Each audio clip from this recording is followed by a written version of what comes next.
We are going live. We are live. There he is. Hello. There he is. How you doing? It's Mr. Kitknowles. Yeah, just rushed downstairs, put kids to bed, ready for a bit of Ecotastic. Well done. Well, welcome one and all. I'm Robin Yellow, host of Ecotastic. And with me, as always, is Mr. Kitknowles. Hello, good evening. How you been doing? Very good, yeah. Busy day. Learning lots more, as always, with these houses. It's remarkable, actually, how much of the industry just really doesn't have a clue what's going on in so many cases. It's new mysteries, in really basic stuff. You'd have no idea that you'd have thought they'd solved it long ago, but no, there's still massive gaping questions. Well, if you don't know the right question to ask, you're going to get the wrong answer. Absolutely. So, Robin, what are we up for this evening? Well, as you know, and all our listeners and watchers know, we have a subreddit, ecotastic.reddit.com, where you can add links to stories that you think we might be interested in and vote them up and down. And I can see there are 3 contributors to the subreddit this week, so there's a lot of great stories on there, and I thought what we'd do is go some of those stories and then see what takes your fancy. Sound like a good idea? Sounds like a plan. Great. The first story actually came from Ecotastic. Now that sounds like a familiar account. I wonder who that is. Which they directed us to Auto Express, which had an article about wireless charging on for electric cars on UK roads in 2017. Now, as you know, Formula E is about to start in the UK. Sorry, not in the UK, isn't it? I think it's in China, the first race. And the cars that are actually going to be used for safety and medical response vehicles will be using Qualcomm's Halo wireless charging system. Now, what was interesting about this was that the wireless charging system works at a distance of 150 millimeters and uses magnetic resonance to transfer power through the air, and apparently it can even go through water or snow. And by 2017, we'll start seeing these units being rolled out in the UK. Now, the reason I wanted us to talk about this, Kit, was because I know you've got some strong opinions about electric cars. Yeah, absolutely. I think, I mean, there's obviously the specifics around the technical elements of wireless charging. So for me, it's the question of sort of ionization or any other expected losses with wireless charging. Of course, you could never be as efficient as a plugged device if you're going through anything that's got, even with magnetic resonance or anything along those lines. If you've got technology which is creating energy in a particular format, there's going to be losses in doing so, and receiving that energy in a particular format, there's going to be, again, losses in doing so. So I guess the big question we've got to ask, and I don't know the answer to this, is what is the kind of efficiency dropout in comparison to a cable charger?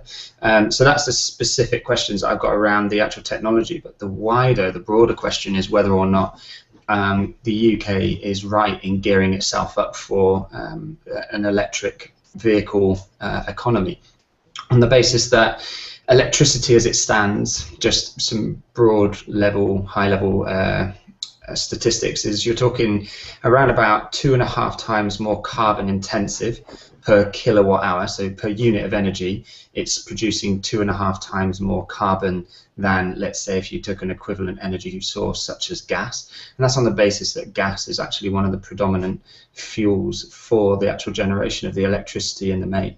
So you're actually burning it remotely, generating electricity relatively, well, actually very efficiently, as efficient as it can be, but it still leaves sort of 50% losses. And then you're talking about all the 50% losses in what? In transmission? So 50% is the figure that's plucked for the actual amount of energy which is effectively going up the cooling stacks. So by the time, if you had 100 units of energy in a lump of coal, a cubic meter of gas or whatever, 100 units of energy. By the time you flick your kettle on at home, you are using somewhere between 22 and 28 units of energy, the rest having been wasted along the way. So this is inefficiencies in the combustion itself through the turbines and friction losses and axle losses. Then also the fact that there's a load of low grade energy produced at the same time, and that's basically wasted through because these power plants have not got combined heat and power. All of the heat element of it is effectively wasted. They recover as much as is economically viable and then chuck the rest away, which is what those massive cooling stacks are doing.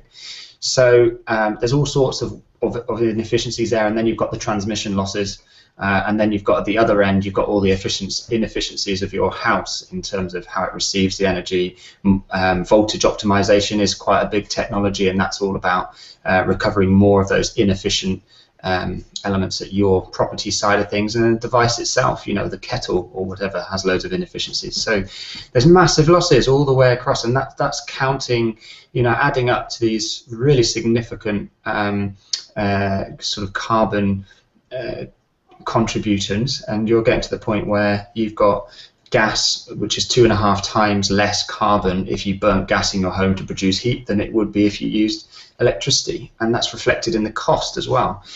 In the cost of a kilowatt hour of electricity is 15.5, well, between 14.5 and 15.5 pence per kilowatt hour. Once all's said and done, that's the kind of bulk energy cost, which obviously energy companies like to hide with all their different tariffs. Having said that, there's going to be a simplification on that, isn't there, coming up, which is quite interesting. But anyway, so the 15.5 pence versus 4.5 pence for gas. So you're talking about a seriously expensive fuel, and you're talking about a seriously carbon-intensive fuel. Interesting. I have got a completely opposite opinion of that, but let's not get into that right now. But it was talking of energy efficiency. There was a TreeHugger article this week. I'm going to share my screen, so hopefully you should see this. Carlton Palmer off the subreddit directed us towards this TreeHugger article. Stacked solar cells could make solar power cheaper than natural gas. Now, obviously with photovoltaics, it's about energy efficiency, and what this article says is that commercial solar cells can currently convert about 15 to 25% of the energy from sunlight into electricity, and the holy grail has been 50%. Now, what these guys are saying, this company Semprius, have been able to hit efficiencies as high as 44.7%. Now, if we've got photovoltaics hitting 50% efficiency, isn't that a game changer for electricity generation? Wouldn't we actually wholesale move away from burning coal and oil towards photovoltaics? Well, 50% is incredible, and those statistics, they're almost nigh on impossible to actually replicate in real life scenarios. So the first thing that you'd want to actually see is a large full-scale plant installed, generating and proving these kind of levels of efficiencies, and not just in an instantaneous manner either, but over a good period of time. Check out the durabilities and the maintenance and everything else. A couple of really interesting statistics. First of all, 7% is the inefficiencies caused by, so if you've got a 20% efficient panel, you'd actually be getting something more like 13-14% efficiency because of the film that forms on the top of the panel. So cleaning panels is a really interesting concept, because you're talking about self-cleaning panels, that sort of glass. Almost all panels have self-cleaning glass, but the complexity comes in that within a 24-hour period you get a kind of a film, a dust film, which then becomes biologically active on top of this, and the 7% dropout is caused by that film reflecting the sunlight away. So what was interesting is that 7% is right on a cusp where when we talked about, I made a mistake just earlier when I said it was 20% efficient panel, it's 7% reduction. Sorry, it's 7% of the total efficiency. So if your panel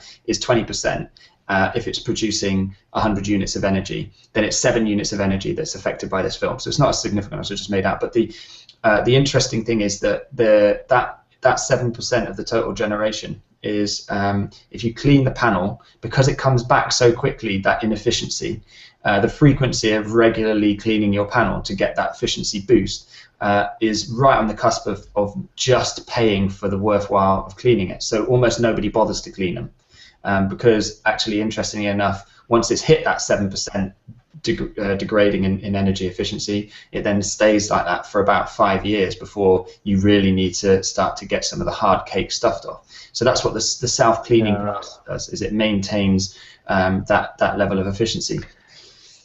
I wish I had a self-cleaning car. Yeah, interesting. There's all sorts of paints and stuff which nanotech is taking forwards, but that's not exactly an energy efficient. I'm not sure Ecotastic would want to do that. Look, we don't just have to talk about energy efficiency. All right, okay. Can't we talk about flying cars? I tell you what we can talk about. I absolutely love quantum dots. You ever heard of them? I haven't, no. I think I bought their last album. Quantum dots, nice. So these rocking little fellas, basically, you mix it in with paint, and they can be designed to sense certain things in the air, certain gases. So one of these elements that we use in the petrochemical industry was they were painting pipelines with a paint with quantum dots in. And then when that paint rusts, it gives off a little gas which it can sense, so it knows when it's rusting and how much it's rusting. And you can create a 3D model of a chemical refinery. You can paint everything in the chemical refinery with this quantum dot paint, and then you can have little cameras that measure efflorescence, so they're fluorescent measuring cameras, and you can report all that back to a 3D model which changes color over time as your refinery rusts, so you can produce. You're blowing my mind, man. Maintenance. My melon is literally about to explode. It's awesome, trust me. Yeah, I can paint my car, my flying car. Your flying car. Quantum dots. With water repellent paint. Oh yeah, nanotech, super self-cleaning, and you can monitor the whole thing from your desk in 3D. And it's Right. Well, look here. I know this is a subject close to your heart, but Carlton Palmer on the subreddit directed us to the BBC News article, 3 garden cities to be built, Nick Clegg announces. And for those of you who don't know, Nick Clegg is the Deputy Prime Minister.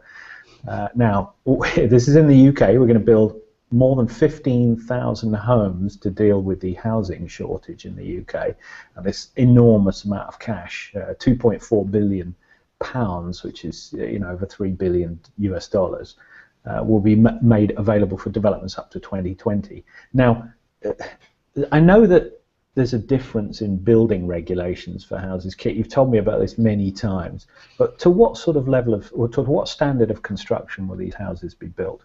I don't think that's actually been defined as yet in terms of the actual specifics as to what code they're going to use to build to. If they're building to passive house levels, which is the German sort of standard, and that's the most stringent standard that we use in the world. Actually, it's the most tough to achieve.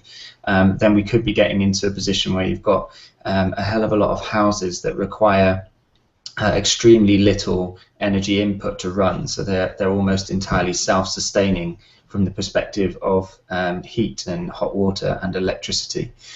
So when you're producing that scale of it, it really would have a large effect in terms of sort of demonstrating what green tech's possibility of green tech nowadays, but also we've got this major issue of housing shortage in the UK. So it would be going to alleviate on both sides. Having said all of that, I still return to an age-old favourite of mine, which is the issue is not in the new build market, it's in the refurbishment market. We have 24 million homes in the UK and the most historic housing stock anywhere in the world.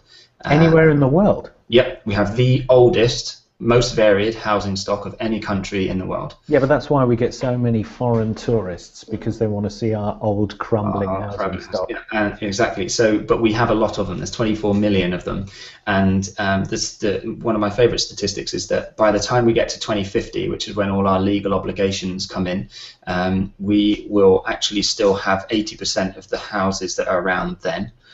are around today. So in terms of how much we add onto it, it's going to be nothing like the significance that people make out. So if government legislates only for new builds and forgets refurbishment, and doesn't drive that market enough, we're going to be in real trouble, because in terms of carbon mixes and energy consumption, those 24 million homes are going to hang around for a hell of a lot longer, and they're going to be consuming a lot of energy whilst they're doing it. So, well, now you live in a super home, Kit, don't you? Yours was actually, you took an old house, some old housing stock, and you made it super. Can you just explain what you mean by super? Well, Super Homes is a charity. And they were started by a guy called John Doggett. He was a really interesting fella, because he developed, we talked about Passive House just then. That's like a code, a metric by which you judge how well you did. Well, he generated one of the first ever codes. I think it was the first code, which was called BREEAM. And BREEAM code for sustainability was co-written by John Doggett, and he started this this charity. And it was a really simple idea. He said that if you have a home that it's existing, and you are managing to retrofit it, make changes to it to reduce its carbon consumption by 60% or more from when you moved in, then you have become a super home. And what you'll do is join a network of people opening their homes to the public and trying to show everybody else how they can save energy themselves. Fascinating. And I have actually, I've got on my screen the BREEAM code for sustainability right here. Is that pronounced BREEAM? Yeah, I suppose it is. BREEAM. The world's leading design assessment method, the world. So that's a global standard, or? That is a global standard. So the main global standards are, in the UK, originally was BREEAM, and then it moved to the Code for Sustainable Homes. And the Code for Sustainable Homes is what we then, from I think mid-2000s onwards, we used as the benchmark to progress building regs into. So building regulations was always trying to become the next level up in terms of Code for Sustainable Homes. So the last batch of regs had to hit code level 3 or 4, depending if it was private or public. And that's from a benchmark previously, which was level 0. So they really accelerated building regs, which is the legal minimums required based on the Code for Sustainable Homes, but now it's been kind of scrapped. So we've got in practical terms. I mean, in terms of how much you pay for heating, how tight is your house actually sort of sealed up? Do you get any draft through it at all? I think that's one of the biggest issues with, in fact, all of these different metrics, is that they are sort of modelled and they're tick box exercise. So there's actually very little on the sort of post-occupation side of things. So that's once people have moved in after it's all finished, how much energy do they actually consume? What's the performance gap? So what did we predict it was going to be, and what was it actually? There's none of this measurement done. And there's another thing called the soft landings network, which is the idea of giving information to the people who are coming in, making sure they know how everything in the house works, because it's remarkable how much you can muck everything up by not understanding how something works, switching it off, changing the settings. So because none of that's done, I think actually one of the biggest issues with all these measurements is that actually I'm not sure the answer to that question. I have no real idea what significance it's had for those people who are living in let's say a code level 3 or code level 4 home over a normal regs level building. We're not comparing it against a 100-year-old, arts and crafts dwelling. We are talking about new build regs versus new build code level 3 and 4, and the difference between the two. I mean, there's going to be some. It's just how significant, and I'm not sure. It's not really measured. What might be fun is if, for a future show, you do a little video piece of like one of the features of your house, because I know that you've got an air circulation system, and you've got an incredibly efficient wood burning stove, specially air freighted in from Germany, and various sustainable features. And I think people will be interested, just have a little flash around your house. Can you do that for us? Yeah, sure, we can do that. I'll do it on a laptop. It won't be quite as nice quality, but we can. We'll have to work out how to then fit that into the Google Plus Hangouts system, but Yeah, that's a challenge for me. yeah, some technical challenge there. I've got a couple of other bits of news I just want to get into, if that's okay. Sure. There's an article here. Oh, sorry, no, it's another BBC News article. Can eating meat be eco-friendly? Now, it is a really interesting one, and I'm not going to read the article, right? It's a BBC News Science and Environment article, but down here there's some interesting facts. Here we go. Eco-friendly meat. Through a technique called life cycle analysis, scientists have been able to put figures on the environmental impact of different meats. The worst offenders are grass-eating, methane-producing animals like cows and sheep. Pigs and chickens, which eat a more mixed diet, fare better. And mussels are very eco-friendly. So 2 questions for you, Kit. 1, what is life cycle analysis? Brief, elevator speech. And 2, should we all be eating mussels? Okay, well, life cycle analysis is briefly, it is quite simple. All you're doing is you're trying to work out all the different stages that are involved, from the first kind of mining applications of getting the raw material out, to processing that, to adding all these products together in a manufacturing, then to the actual life cycle, the lifetime of it, the operational period in which something's used, and then also where does the waste go when you bin something at the end of its life. So that's from sort of cradle to grave, if you like. And a very posh terminology that we use is cradle to cradle analysis, or gate to gate analysis, where we can actually look at specific areas and sort of break it all down and give people indications as to over the total lifespan of something, how bad is it for the environment. So that's life cycle analysis, and it's a really important tool. I use it quite a lot to sort of understand materials. But having said that, there's loads of kind of rules of thumb you can use already. Things that have come from a barrel of oil, for instance, is going to be pretty bad from a life cycle analysis in comparison to something which is organic, something which is wood fiber or wool or hemp or something along those lines. Those usually are kind of good sort of simple tools to break down the life cycle analysis. But a classic example is that people talk about loft roll. Loft roll is made out of either rock wool or glass wool, which is basically you taking rock, melting it, or glass, melting it, and spinning it, and making wool. The difference between the two in terms of their properties, there is none. They're pretty much identical in every possible way, except for the fact that they come from 2 different raw materials, and glass takes 650 degrees to melt, whereas the rock takes 1200 degrees to melt. So you can imagine which one uses more energy. So again, life cycle analysis tells us that sort of information. Sheep's wool. Yes, you can. There are some issues with sheep's wool. Performance, it gets damp. Smell. Ew. Yeah. Ooh, yeah. So there are. But I don't go up in my loft very often. I mean, I use it for storage, and I'm probably not the only person. Yeah, there's lots of different alternatives as well. I mean, wood fiber is probably one of the most practical insulation types. But back to the question. So the first question was the life cycle analysis, and the second question that was around should we all be eating mussels? Okay. Well. Or should we become vegetarians? That was probably the right answer. The answer is probably, if you can go down the route of vegetarianism, then you're obviously going to be lessening your impact on the climate and the world considerably. However, there are some really interesting items coming into play now. So there's a gentleman called Alan Savory. He was made famous, I think, in the main through a TED talk that he did. And Alan Savory has basically claims to have generated a mechanism by which he can intensively farm meat, preferentially cattle, on edge habitat, where we're talking about the edge between a desert and normal arable land.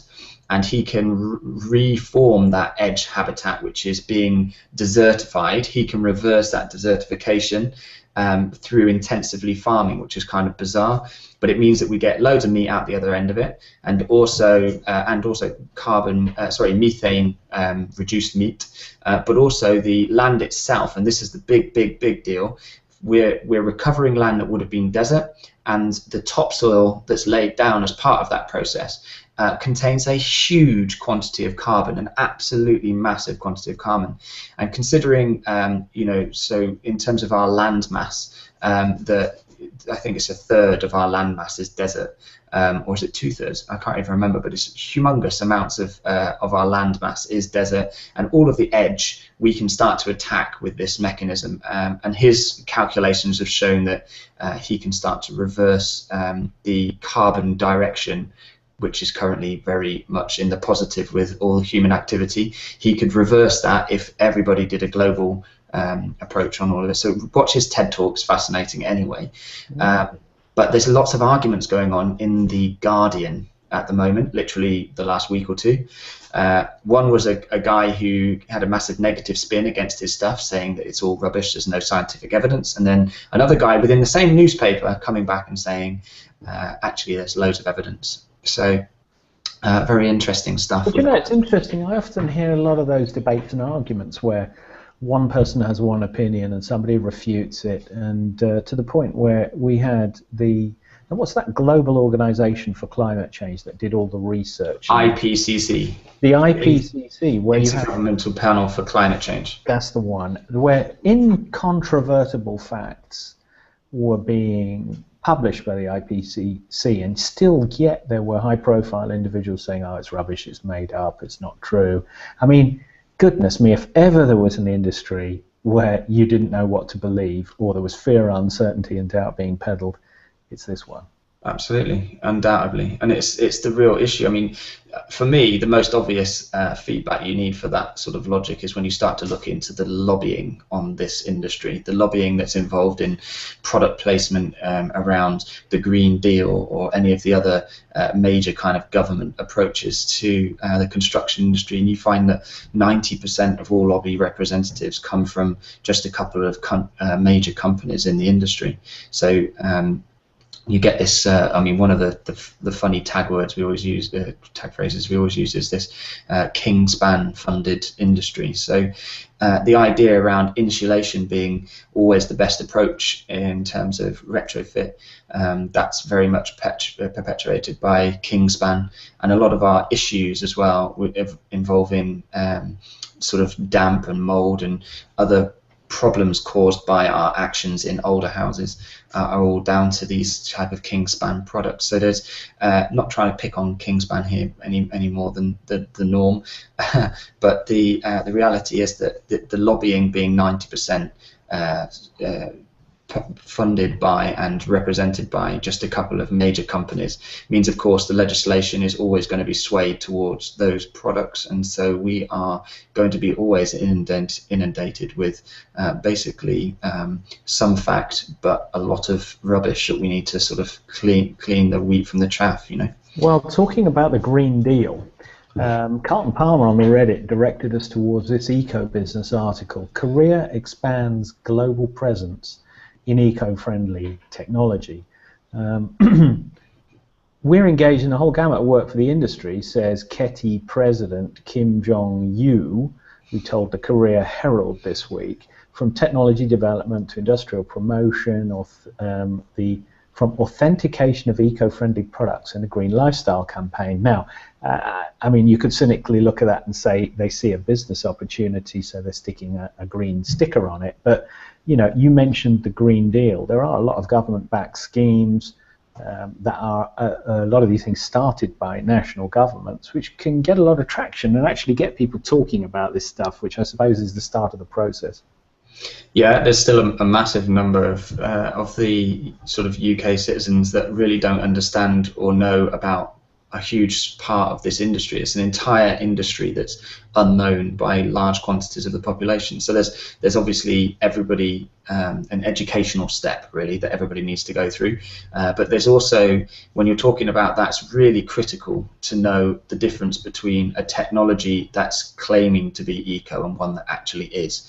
There is almost always in any given category of product examples of both. And probably a lot more examples of rebadged old tech or technology that simply was never eco is never eco. So you get these kind of roll-out underfloor heating electric mats, and it's always called eco this or green that, and it's absolutely rubbish. Those are some of the least environmentally friendly technologies that you can have on the market, because of course, again, you're funding the whole lot with electricity at 4.5 times the price of gas, where these guys have boilers in their house and they're producing energy using gas, and they've got a completely separate electrical sort of drivetrain, if you want the car speak, for their underfloor heating, completely detached, one costing 4.5 times what it would if you'd retrofitted it with a liquid system. So it's something you've got to be really careful, this short-termism,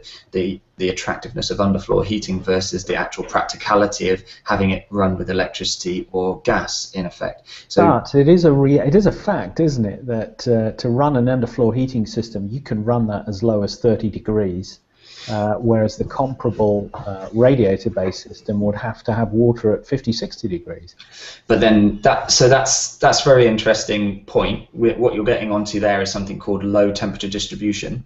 But low temperature distribution, which is where you're talking about sort of sub 55 degree flows, is only really a concept that has anything to do with the petrochemical side, so the gaseous, the gas forming boilers. Sorry, the gas burning boilers. These technologies really benefit from having lower temperatures. So when you're talking about underfloor heating using 30 degrees, it's actually more like 35 to 45 degrees. When they're using those type of temperatures, then the whole boiler system and everything associated is far, far more efficient. However, that is in no circumstances is that a benefit for the electrics, because electricity is the same efficiency when it's run at 30 degrees, 45, 75 degrees. It makes no difference to the electricity. It's the highest caliber of fuel. It's the most flexible fuel. That's why it's so expensive and so carbon intensive. You can do anything with it, but it means that there's no argument about there being low temperature. That's the first point. The second point is that radiators, whether you can mount them on your wall, in your floor as a trench heater, or underfloor heating, all of these formats, whether they're traditional or new, can now be provided in low temperature flow formats. So you're no longer restricted to underfloor heating to provide your low temperature flows. Yes, and in fact, in a future show, you're going to show us those fabulous little car radiator heaters that you have in every room, where you take low temperature water and effectively blow a fan through what looks like a car radiator to me, and that gives you convected heat from a very low temperature source. Extracts a lot more usable energy from a low temperature source, which means that obviously if it was run by a boiler and everything, it's far more efficient, because you don't have, I won't explain why, but you don't have, you run in condensing mode, which is very important. Secondly, you don't cycle as much, and there's a lot of other things as well, but broadly speaking, that's really important from the generation side. But the other thing about them is it means that if you've got any renewables like solar thermal, any sort of warm water renewables like solar thermals, they're producing lots and lots and lots of lukewarm water, which you would never be able to use for space heating in previous sort of guises with any other distribution system. But when you've got that low temperature distribution, you can now start to take slices of your energy generated via your solar panels and actually put them into your space heating, which is really valuable. Talking of lukewarm water, we've run out of heat. People will be arriving at work after their 30-minute journey, and they'll be wanting to park their cars and get into work, or at least that's my hope. So I'm going to wrap this one up. Kit, wow, so much information this week. We're going to need to dive into those at a later in later episodes. You up for doing this next week? Sure. Same time? Same time, same place, and same channel. Thanks for tuning in, and be green. See you, mate. Bye. Bye.